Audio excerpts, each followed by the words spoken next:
You think your worst day at work is a nightmare? Try finishing a brutal 14-hour shift, completely exhausted, only to step into a freezing parking garage and get ambushed by 2 armored SUVs. That is exactly what happened to 24-year-old rookie nurse Sarah Jenkins. She was just trying to go home. Instead, heavily armed Navy SEALs surrounded her, locked down the perimeter, and called her by a classified military call sign she had never heard before, Team 6. What happened next in the dark belly of that Seattle hospital will leave you completely speechless. This real-life thriller is just getting started. The harsh, unrelenting hum of the fluorescent lights in the trauma ward of Seattle Presbyterian Hospital felt like a physical weight pressing down on Sarah Jenkins's skull. It was 6:15 a.m. on a bleak, rain-soaked Tuesday morning, and the 24-year-old rookie nurse had just crossed the 14-hour mark of what was supposed to be a standard 12-hour shift. Her light blue scrubs, which had been crisp and clean when she clocked in yesterday evening, were now hopelessly stained with a gruesome mosaic of coffee spills, iodine, and the unmistakable rust-colored smears of dried human blood. Sarah stood at the central nurse's station, her eyes burning with exhaustion as she aggressively rubbed her temples, trying to massage away a migraine that had been slowly building since midnight. The night had been an absolute nightmare. A catastrophic multi-vehicle pileup on Interstate 5 had flooded the emergency room with severe trauma cases. For hours, Sarah had been trapped in a chaotic whirlwind of shouting doctors, screaming patients, the frantic beeping of heart monitors, and the overwhelming metallic scent of copper and heavy antiseptics.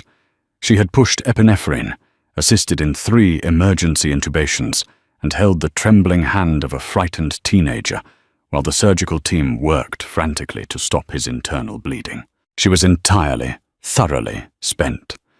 Her legs felt like lead pillars, and her hands still possessed a slight, uncontrollable tremor from the sheer volume of adrenaline that had been coursing through her veins all night.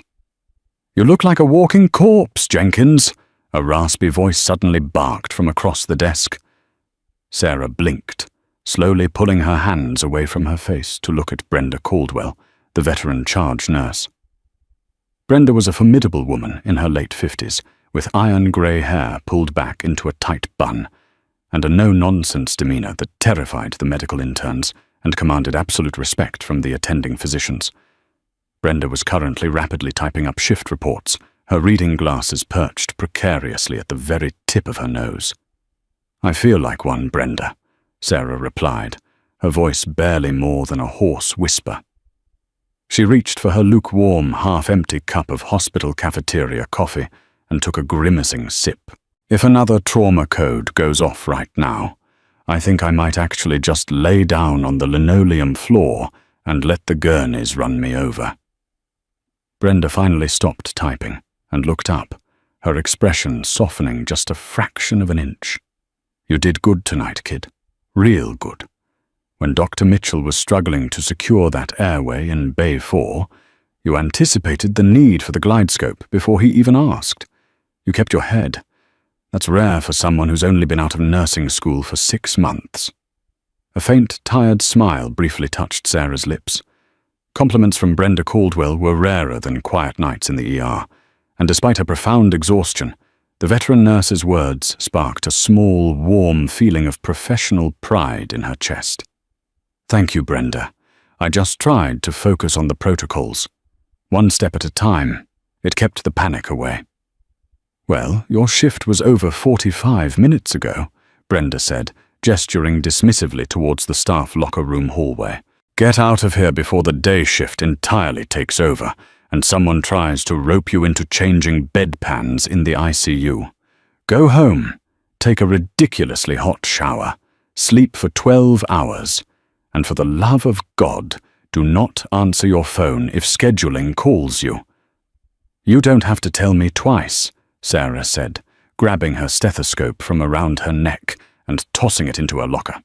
She quickly changed out of her contaminated scrubs and into a pair of comfortable, worn-in grey sweatpants and an oversized, faded University of Washington hoodie. She shoved her feet into a pair of beat-up sneakers, grabbed her heavy canvas tote bag, and officially clocked out at the terminal.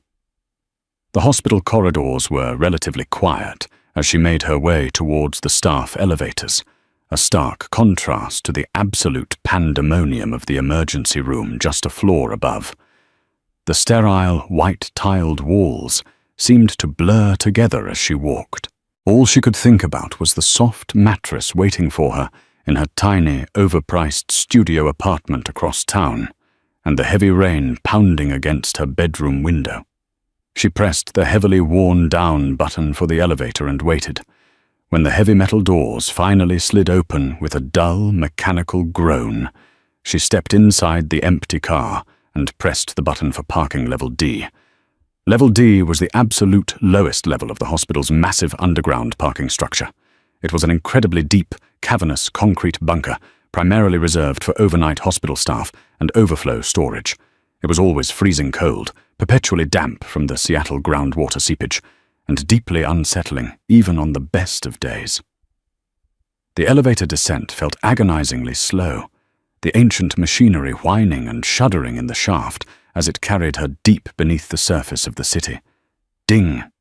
The doors shuddered open, revealing the sprawling expanse of parking level D. The air down here was incredibly stagnant, smelling strongly of old motor oil, damp concrete, and lingering exhaust fumes. The overhead fluorescent tube lights were notoriously faulty on this level. Every third light fixture was completely burned out, and several others flickered aggressively, casting long, distorted, strobing shadows across the rows of parked cars. Sarah pulled the hood of her sweatshirt up over her head, shivering violently as the damp subterranean chill instantly bit through her clothes. She clutched her tote bag tightly to her chest and began the long, echoing walk toward her car, a battered 10-year-old Honda Civic parked near the far western wall of the structure. Her footsteps slapped loudly against the oil-stained concrete, the sound echoing unnervingly in the vast, mostly empty space. There were perhaps only a dozen other cars left on the entire level, belonging to other exhausted night shift workers who hadn't yet dragged themselves out to their vehicles. As she walked past a massive, load-bearing concrete pillar, the overhead lights suddenly surged, buzzing loudly like an angry hive of bees, before simultaneously flickering out completely. Plunged into sudden, absolute darkness, Sarah gasped, stopping dead in her tracks. Her heart gave a violent lurch, slamming hard against her ribs. She stood frozen, her eyes wide, frantically trying to adjust to the pitch black. "Okay, calm down, Sarah," she muttered aloud to herself, her voice trembling slightly in the heavy, oppressive silence.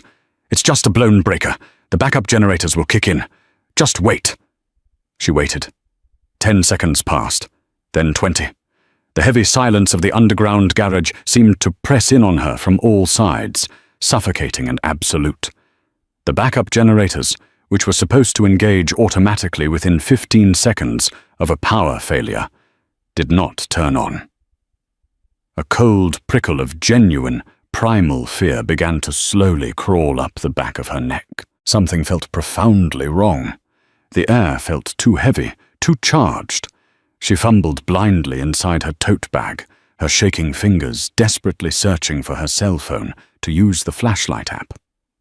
Just as her hand closed around the smooth glass of her phone screen, the silence of the underground garage was suddenly and violently shattered. The sound was absolutely deafening, a terrifying metallic screech of tortured steel tearing, followed immediately by a massive, concussive boom that physically shook the concrete floor beneath Sarah's feet. She screamed, dropping her phone, and instinctually threw herself hard onto the dirty concrete floor wall, scrambling frantically behind the massive concrete pillar she had just passed. She curled herself into a tight ball, her hands clamped tightly over her ears, her heart hammering against her sternum like a trapped bird desperately trying to escape. Through the echoing, ringing silence that followed the explosion, a new sound emerged. The high-pitched, aggressive roar of massive, heavy-duty engines accelerating rapidly. Suddenly, the pitch-black garage was violently illuminated by the blinding, high-intensity halogen headlights of two massive vehicles tearing around the corner of the entrance ramp at terrifying speed. From her hiding spot behind the pillar, Sarah dared to crack open one eye, peering cautiously around the rough concrete edge. What she saw made her breath catch painfully in her throat. Two heavily modified, matte black Chevy Suburbans had just violently smashed straight through the heavy steel-reinforced security gate at the Level D entrance. The mangled, twisted remains of the steel gate were violently dragged beneath the undercarriage of the lead vehicle, throwing a massive shower of bright orange sparks across the dark concrete before the heavy SUV violently braked, skidding sideways and coming to a sudden, aggressive halt right in the middle of the main driving lane. The second black SUV immediately boxed it in, slamming on its brakes and creating a heavily armored, tactical barricade. These were not standard hospital security vehicles. They weren't even local Seattle SWAT. They possessed zero markings, no police lights, and no license plates.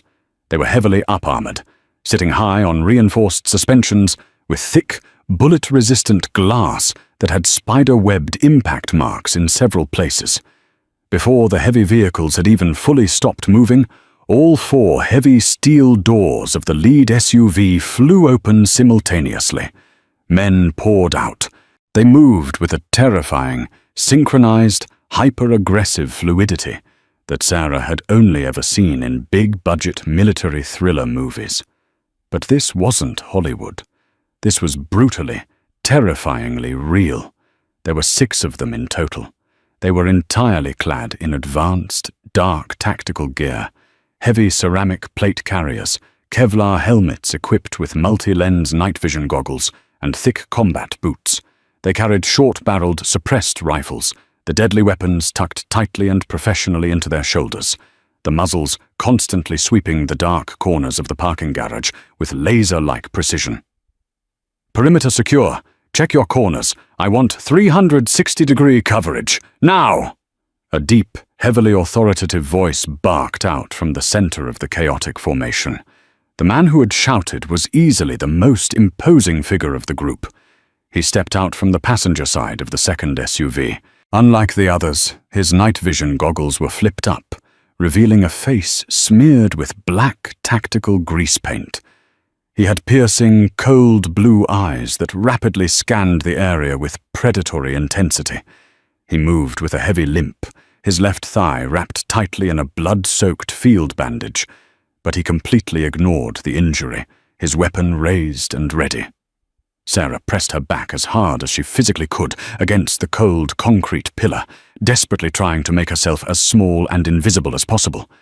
She held her breath until her lungs burned, terrified that even the sound of her own breathing would give away her position. "Who are they?" her panicked mind screamed. "Terrorists? Cartel? What is happening? Miller, get the package out! He's fading fast. We need to stabilize him right now or we lose him," the leader ordered, his voice echoing sharply off the low concrete ceiling. 2 of the heavily armed operators immediately slung their rifles over their backs and ripped open the rear tailgate of the lead SUV. Grunting with extreme effort, they carefully but quickly pulled a man out of the back. He wasn't wearing tactical gear. He was wearing what looked like the shredded remains of a high-end designer suit, entirely saturated in dark, wet blood. His head lolled lifelessly to the side as they laid him rapidly down on the cold concrete floor, right between the 2 armored vehicles. "His pressure is completely tanking, Commander Hayes," one of the operators, presumably Miller, shouted frantically, his hands already covered to the wrists in the wounded man's blood. "The chest seal isn't holding. Whatever the hell they hit him with, it's burning through the arterial wall. We need a real medic, right now, or he's dead in 3 minutes, Commander Hayes cursed loudly, a vicious string of profanities that cut through the damp air.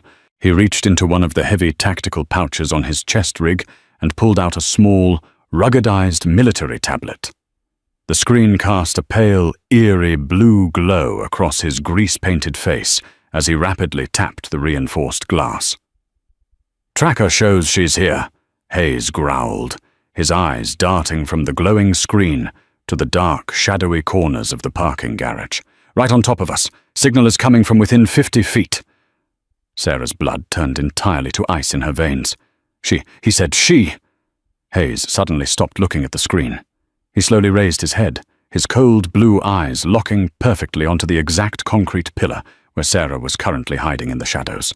"I have a heat signature," another operator coldly announced, pointing a small thermal imaging device directly at Sarah's location. "One target, behind the pillar, northwest grid." In an instant, 4 suppressed rifles were violently snapped up and aimed directly at her hiding spot. The red dots of their laser sights danced menacingly on the concrete wall just inches from her trembling face. "Come out from behind the pillar," Hayes commanded, his voice devoid of any emotion, but loud enough to command absolute obedience. "Keep your hands perfectly visible, empty, and raised above your head. Do it exactly right now, or my men will put you down." Sarah was trapped. There was nowhere to run, nowhere to hide, and absolutely no one to call for help. The power was out. The hospital above was completely oblivious. She was entirely alone with heavily armed, desperate men. Trembling so violently she could barely control her own limbs, Sarah slowly, agonizingly, raised her empty hands above her head and stepped out from the shadows of the concrete pillar, stepping into the harsh, blinding glare of the SUV's halogen headlights. Hayes stared at her intensely for 3 long, agonizing seconds, his eyes analyzing every single detail of her appearance, her faded sweatpants, her oversized hoodie, her terrified, tear-filled eyes.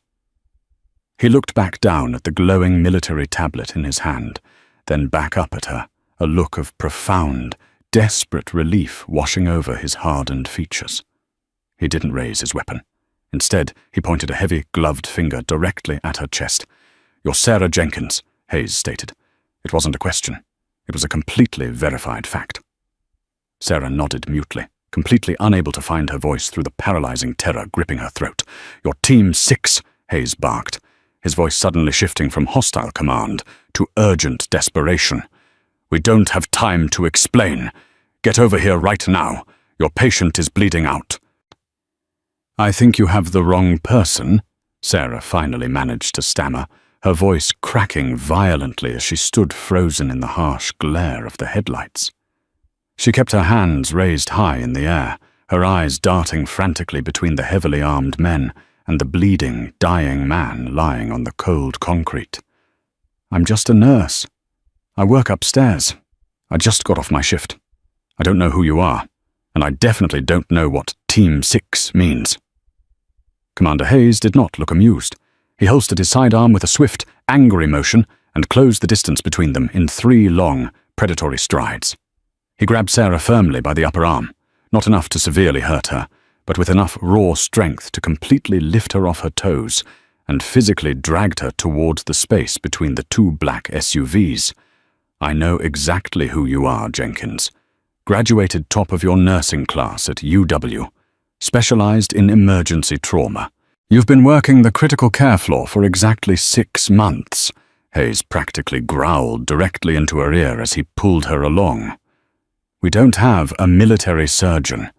Our extraction chopper was blown out of the sky 20 minutes ago. You are literally the only medically trained personnel within a 10-mile radius who isn't currently compromised. You are Team 6 because you are currently the 6th member of this unit. Now get down there and fix him." Hayes shoved her roughly onto her knees, right beside the dying man. Sarah hit the hard concrete hard, tearing the fabric of her sweatpants and scraping her knees raw, but she barely felt the pain. The metallic, nauseating smell of massive blood loss instantly overwhelmed her senses, snapping her brain out of its state of paralyzed terror and throwing her violently back into her deeply ingrained medical training. The man lying on the ground was perhaps in his early 40s. His face was entirely pale, slick with cold sweat, and his lips were taking on a terrifying, cyanotic blue hue. His breath was coming in wet, ragged gasps that sounded like tearing wet paper.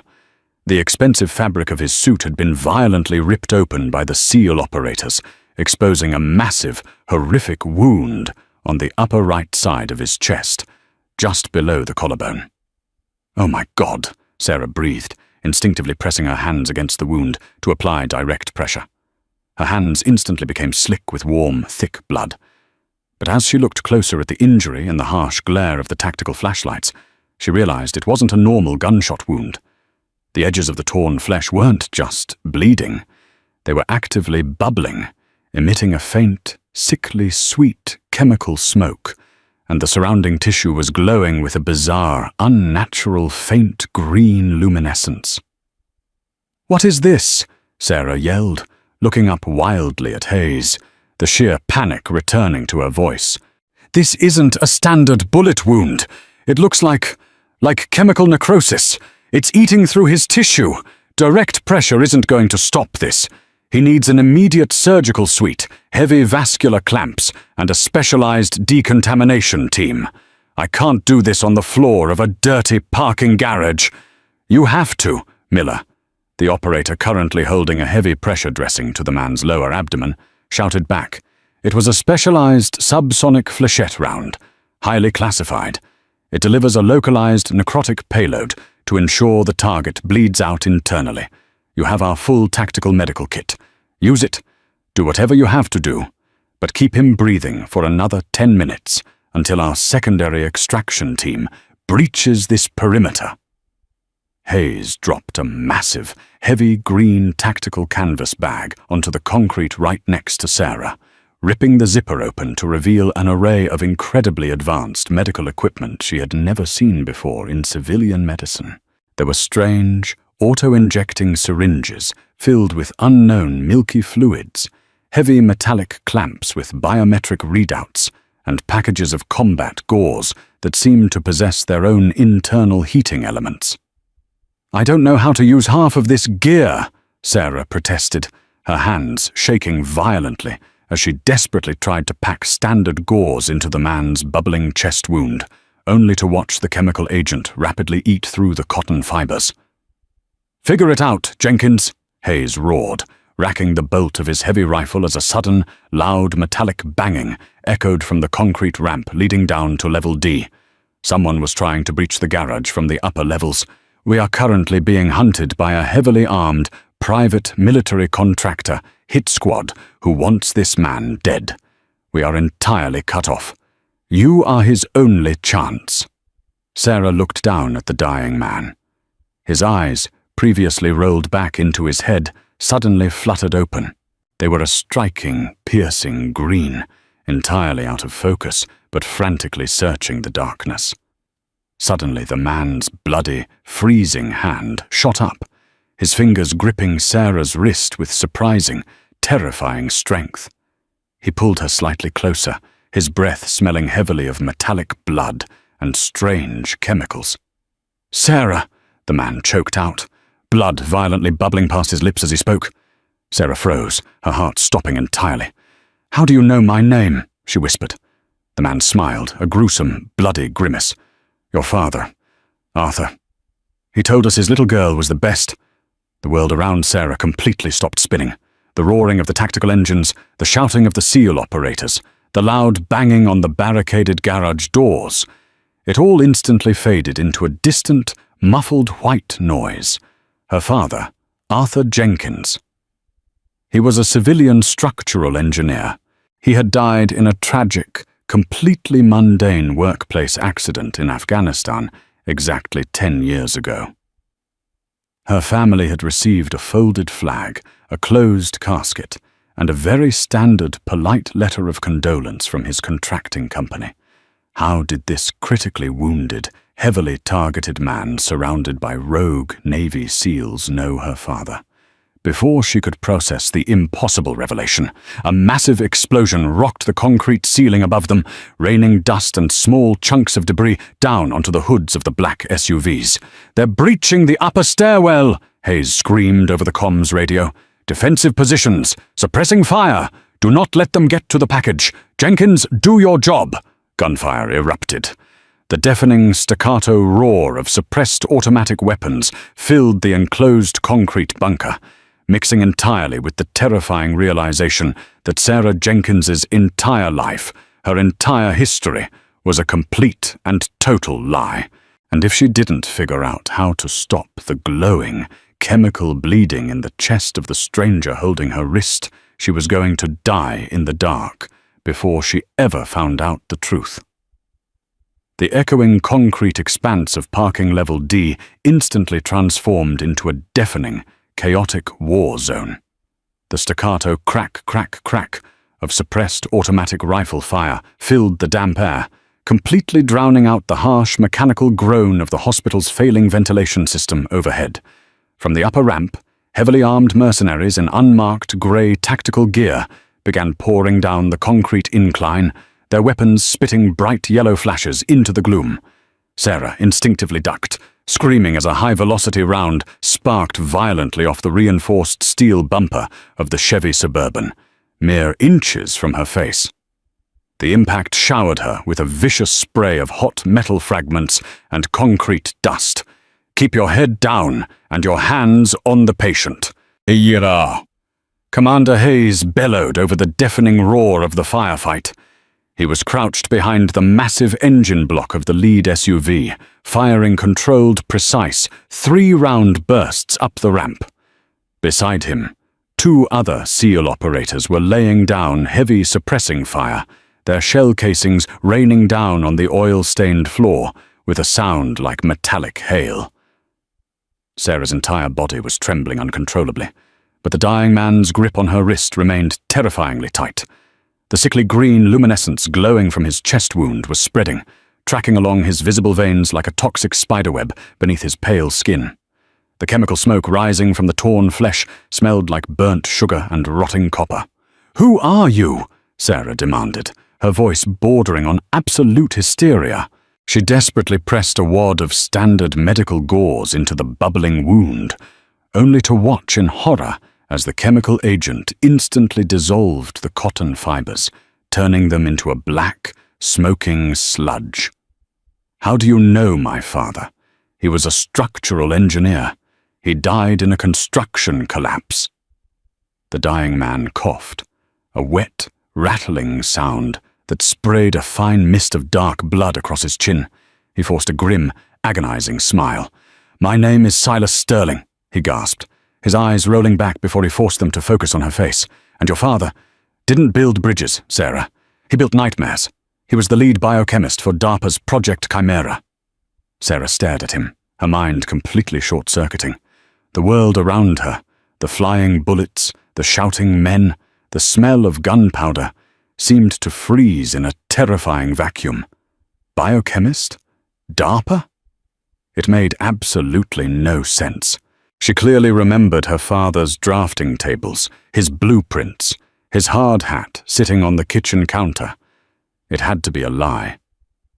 "He designed the very agent that is currently eating through my sternum," Silas choked out, his grip on her wrist becoming incredibly weak.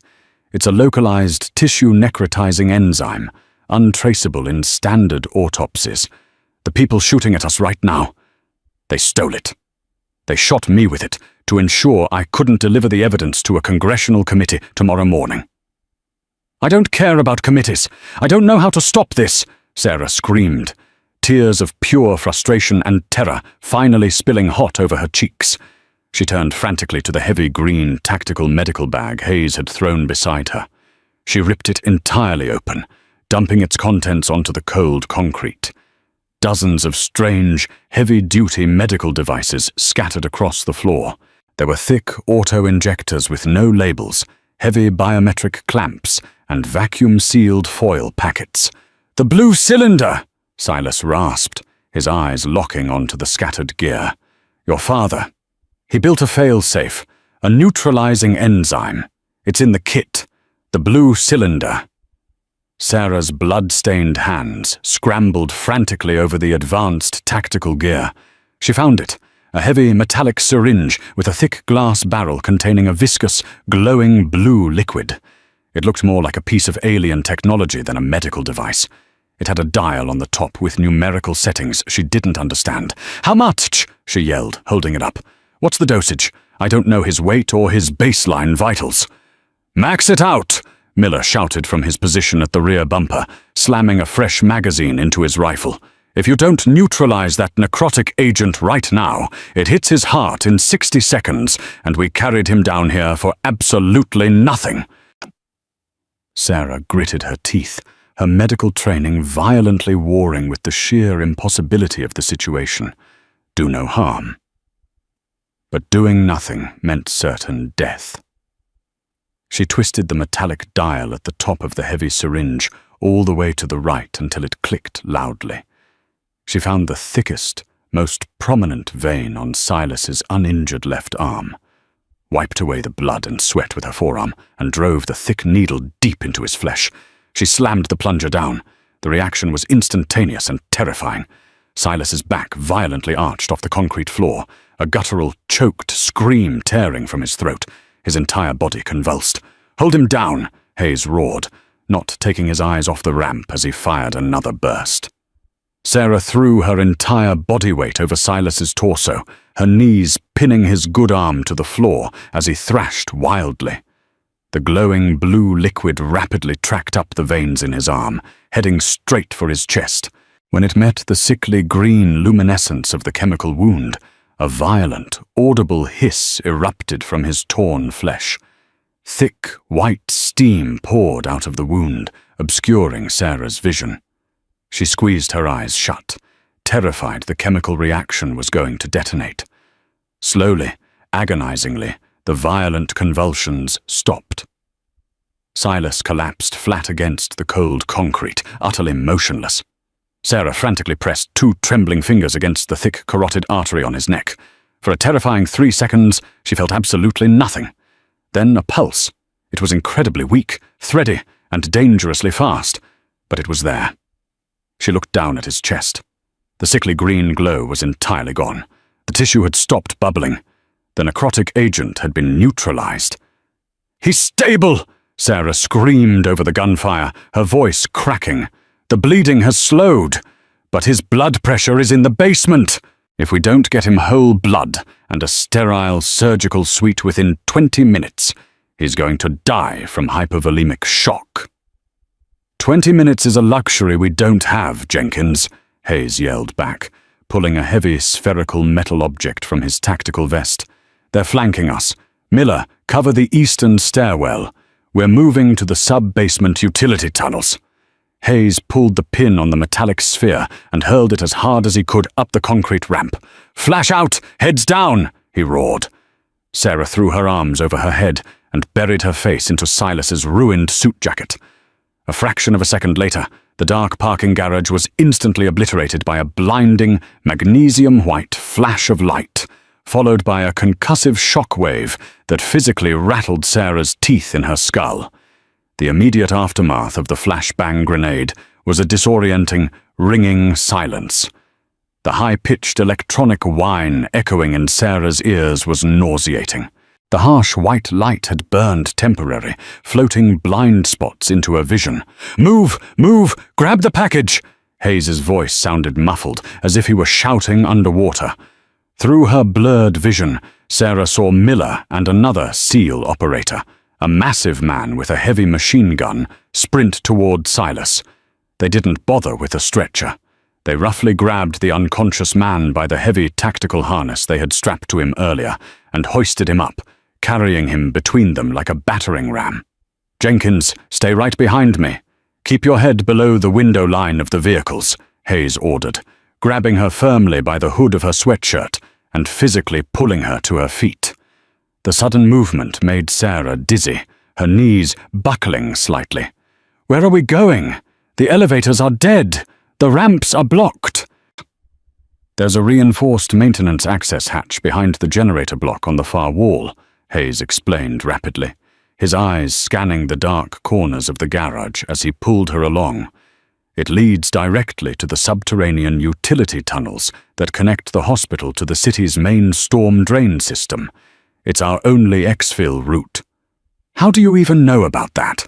Sarah panted, struggling to keep up with the SEAL commander's long, heavy strides as they darted from the cover of the black SUVs toward a massive row of concrete pillars. "Because your father designed the hospital's subterranean retrofits 12 years ago. Hayes stated grimly, his rifle sweeping the darkness. This entire facility was built with black site protocols, hidden in plain sight. He knew they would eventually come for him. He built escape routes into everything he touched.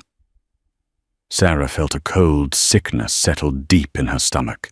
Every single memory she had of her childhood, of her quiet, smiling father helping her with her middle school science projects, felt tainted, twisted into something dark and deeply terrifying.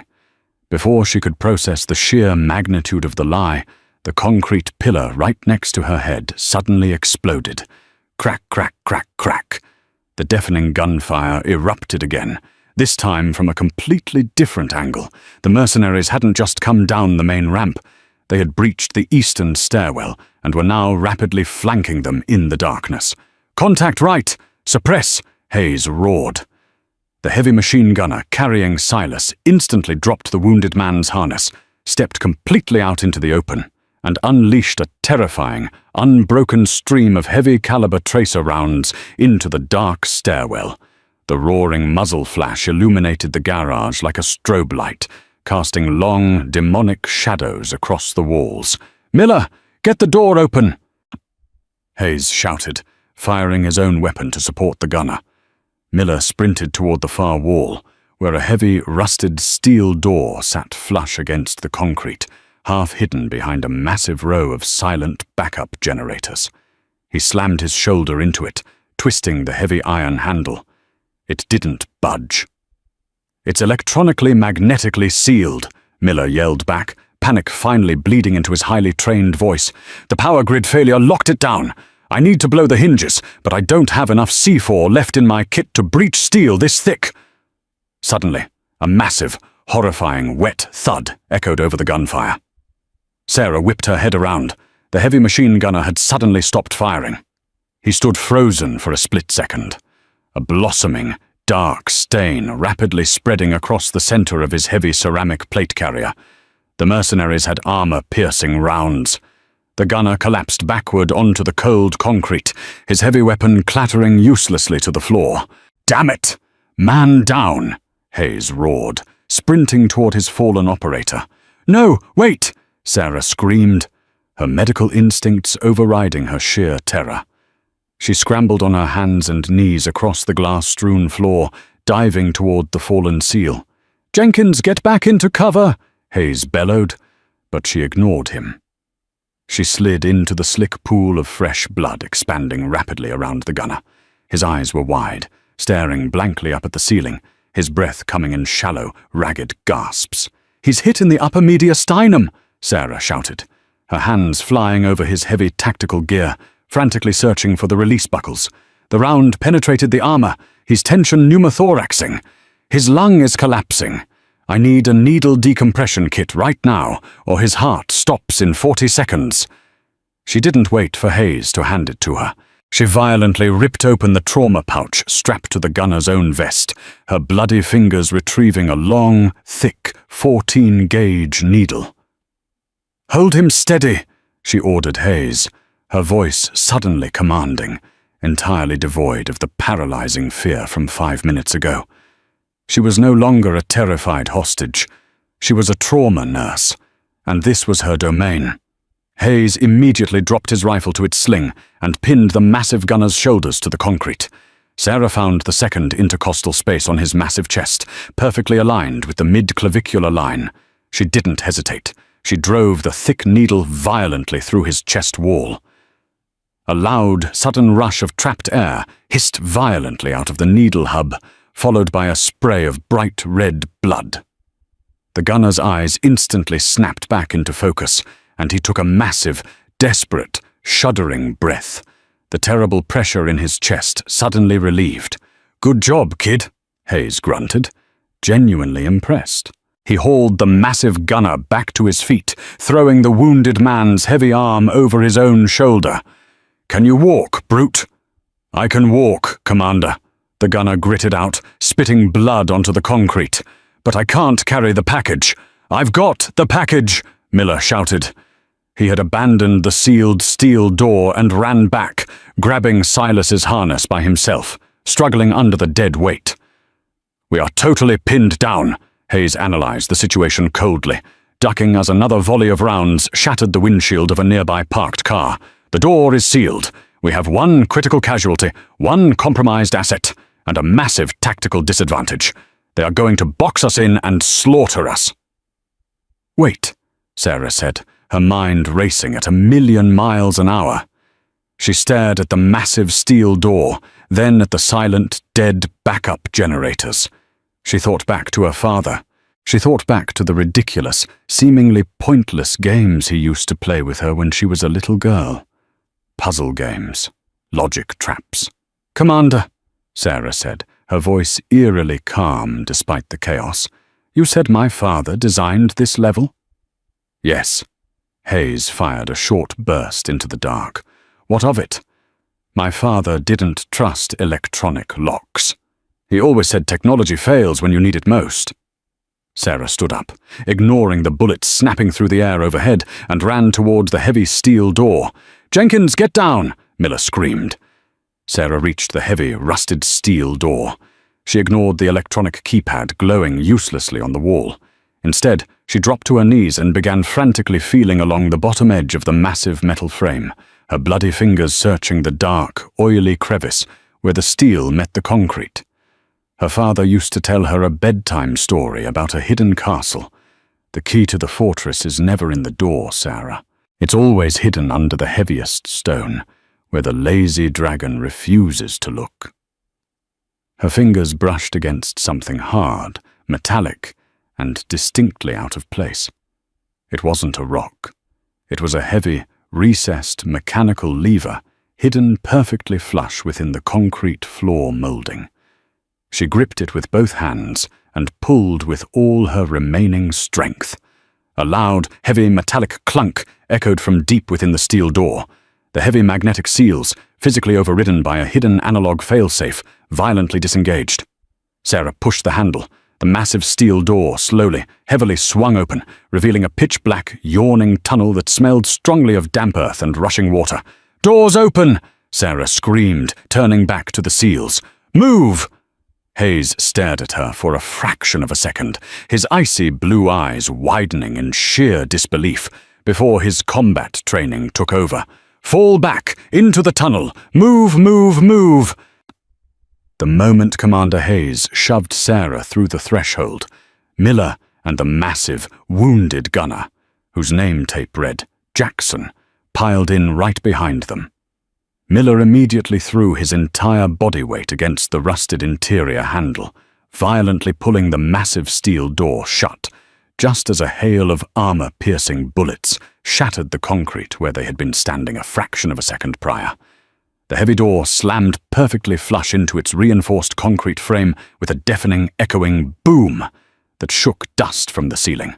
A second later, the heavy analog deadbolts automatically engaged, sealing them inside a tomb of absolute, suffocating darkness. The abrupt silence was almost as disorienting as the blinding flashbang had been. The only sounds in the pitch-black tunnel were the harsh, ragged breathing of the exhausted seals, the slow, steady drip of subterranean groundwater, and the terrifyingly weak, rattling wheeze of Silas Sterling's compromised lungs. "Comms are completely dead," Hayes announced, his voice tight and professional in the darkness.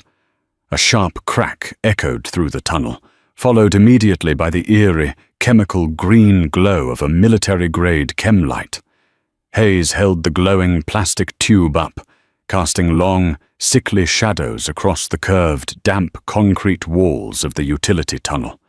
"The amount of reinforced steel and earth above us is blocking all satellite uplinks. We are completely dark. Miller, take point. Jackson, how is that lung holding up?"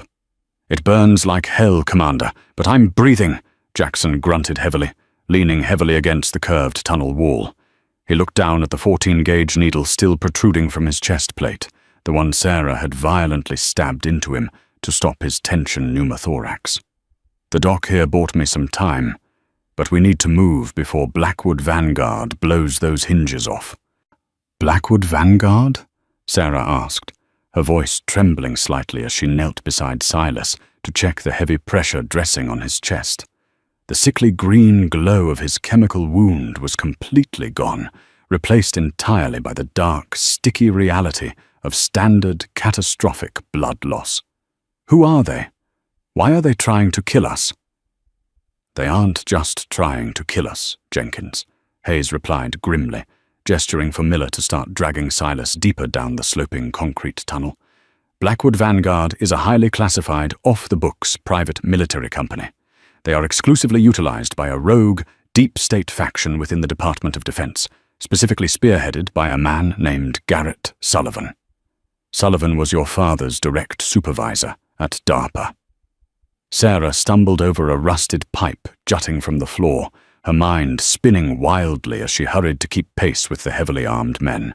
The green light of the chemlight illuminated the rushing, ankle-deep water they were now trudging through. You're telling me the Department of Defense is trying to assassinate a man in a hospital parking garage because of something my father built 10 years ago? Your father didn't just build a biological weapon, Sarah. Silas suddenly rasped from Miller's shoulder. His voice was incredibly weak, barely a whisper over the sound of the rushing water, but the absolute certainty in his tone sent a chilling shiver down her spine. Arthur Jenkins was a visionary. He was contracted by DARPA to create a rapid cellular regeneration compound, a miracle drug designed to instantly heal catastrophic battlefield traumas. It was supposed to save thousands of lives. But it didn't, Sarah guessed, her medical mind instantly connecting the terrifying dots. The chemical necrosis, the bubbling tissue, it did the exact opposite.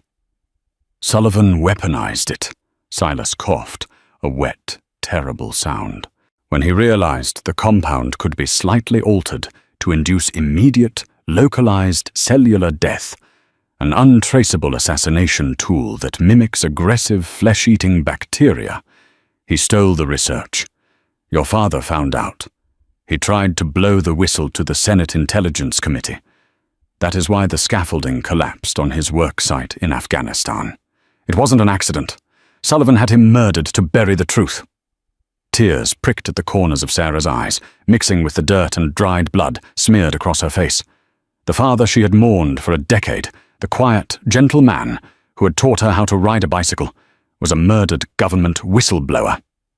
I still don't understand, Sarah cried out, splashing through the freezing tunnel water. If Sullivan killed my father 10 years ago, why is this happening tonight? Why did you come here? Why did you call me Team 6? Commander Hayes stopped walking.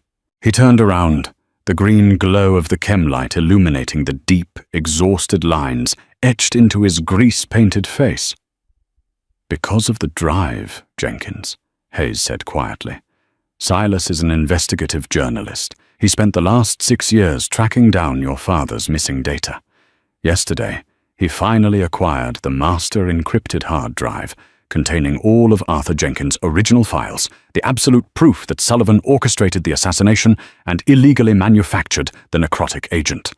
So give the drive to the authorities, Sarah yelled, gesturing wildly. Give it to the FBI.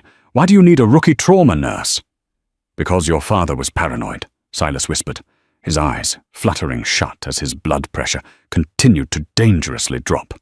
He knew Sullivan would try to steal the master drive, so before he died, Arthur hard-coded the biometric encryption. It doesn't use a password. It doesn't use a retinal scan.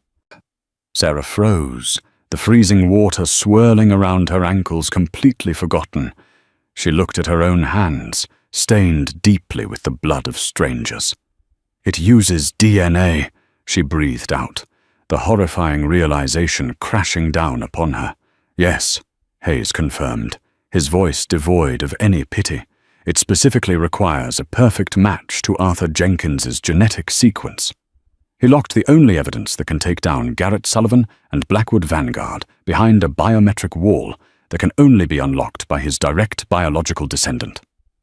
He locked it with my blood, Sarah whispered, her entire reality fracturing into a million jagged pieces.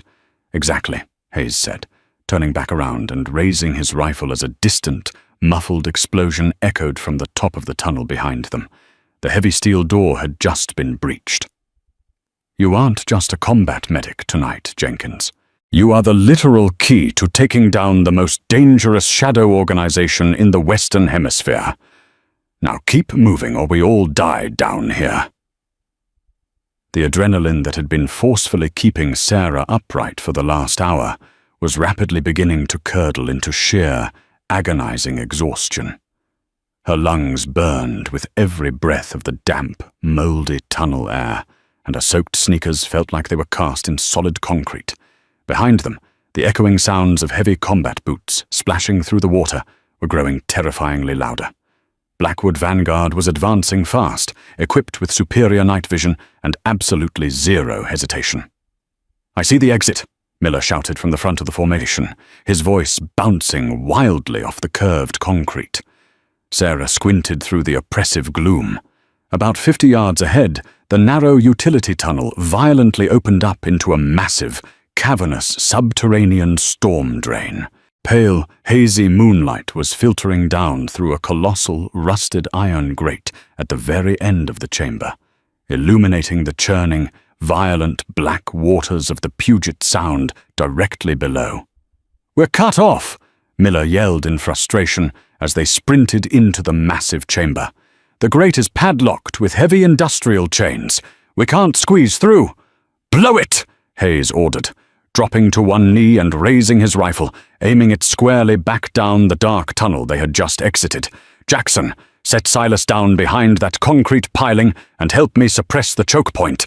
"I'm out of C4, Commander," Miller screamed frantically, ripping through his empty tactical pouches. "I used the last charge trying to blow the hospital door." "Then shoot the damn lock," Hayes roared, instantly pulling the trigger as the first grey-clad Blackwood mercenary stepped out of the tunnel. The cavernous storm drain erupted into an absolute symphony of violence. The deafening roar of automatic gunfire was magnified 100 times by the enclosed concrete space. Sparks rained down like lethal fireworks as armor-piercing rounds ricocheted wildly off the metal walls and the rusted iron grate. Sarah dove behind a massive, algae-slicked concrete pillar next to Silas, curling her body over him to protect his exposed chest from the flying shrapnel. "Miller, the chains are too thick for 5.56 rounds," Jackson yelled over the deafening noise, firing heavy single-shot bursts from his sidearm to conserve ammunition. "We're trapped in the fatal funnel." Sarah looked frantically around the chaotic, strobing chamber. They were completely cornered. Hayes and Jackson were pinned down by overwhelming suppressing fire. Miller was desperately beating the massive industrial padlock with the heavy steel stock of his rifle to absolutely no avail. She looked down at the heavy green medical bag she was still tightly clutching in her left hand. She unzipped it, her bloody fingers rummaging past the trauma dressings and the empty blue syringe. At the very bottom of the bag, wrapped securely in thermal foil, was a small, heavy glass vial containing the raw, unmixed necrotic chemical compound, the very same weaponized acid that had nearly eaten through Silas's chest, salvaged by Hayes for evidence. An absolutely insane, desperate idea formed in her exhausted mind. "Miller, get back from the grate!" Sarah screamed at the top of her lungs, grabbing the heavy glass vial and scrambling out from behind the concrete pillar. "Jenkins, what are you doing? Get down!" Hayes bellowed, but he couldn't stop firing without letting the mercenaries advance.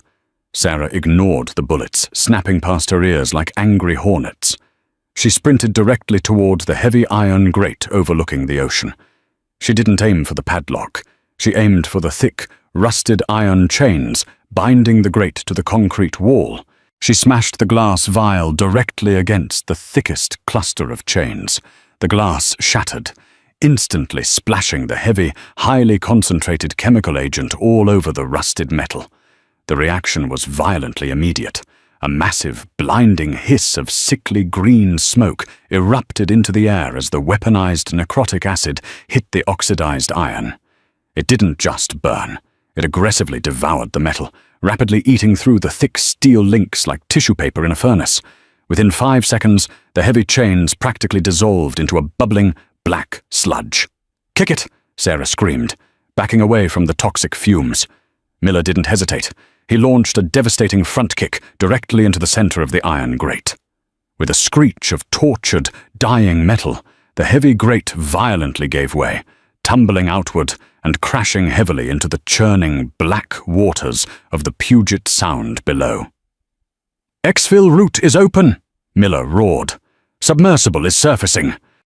Out of the freezing, ink-black water just beyond the broken grate, the sleek, matte black hull of a classified stealth submarine silently broke the surface, its heavy access hatch already swinging open. "Move! Get them on board!" Hayes commanded, laying down one final massive volley of suppressing fire before falling back. Miller and Jackson grabbed Silas, practically throwing the unconscious man through the open hatch of the submarine. Jackson dove in, right behind him. "Jenkins, go!" Hayes yelled, grabbing her arm and physically shoving her toward the freezing open air. Sarah stumbled forward, stepping out onto the slippery edge of the concrete drainage pipe. She looked down at the stealth submarine, waiting in the churning water, then looked back over her shoulder. Through the lingering, toxic green smoke and the muzzle flashes, she could see the distant, glowing lights of the Seattle skyline. She saw the towering, brightly lit silhouette of Seattle Presbyterian Hospital in the distance, her tiny apartment, her quiet, mundane, incredibly normal life. She realized with absolute, crushing certainty that she could never go back. Garrett Sullivan knew who she was. Blackwood Vanguard knew her face. Her father's legacy was flowing through her veins, and she was the only key to finishing the war he had started a decade ago. She wasn't just Sarah Jenkins, the exhausted rookie trauma nurse, anymore. "Are you coming, Team 6? Commander Hayes shouted over the roaring waves, standing perfectly still at the edge of the drop, offering her his hand. Sarah looked at the blood staining her faded grey sweatpants, took one last deep breath of the freezing Seattle air, and grabbed his hand. "I'm right behind you, Commander," Sarah said. They jumped into the dark water together, disappearing completely beneath the waves, just as the Vanguard mercenaries stormed the empty concrete chamber, leaving nothing behind but shadows, spent brass, and the lingering ghost of Arthur Jenkins. If you found your heart pounding out of your chest during this insane, real-life thriller, you are not alone. The story of Sarah Jenkins proves that true heroism doesn't always wear a cape. Sometimes it wears blood-stained scrubs and faded sweatpants. Her terrifying transition from an exhausted rookie nurse to a critical asset for a classified SEAL team is a testament to human resilience and the incredible secrets hiding in plain sight. If you want to see more unbelievable, high-stakes stories of ordinary people thrust into extraordinary, pulse-pounding survival situations, do us a huge favor. Hit that like button to support the channel, share this video with a friend who loves military and medical thrillers, and make sure to subscribe and ring the bell so you never miss out on our next heart-stopping narrative. Stay safe out there, and we will see you in the next one.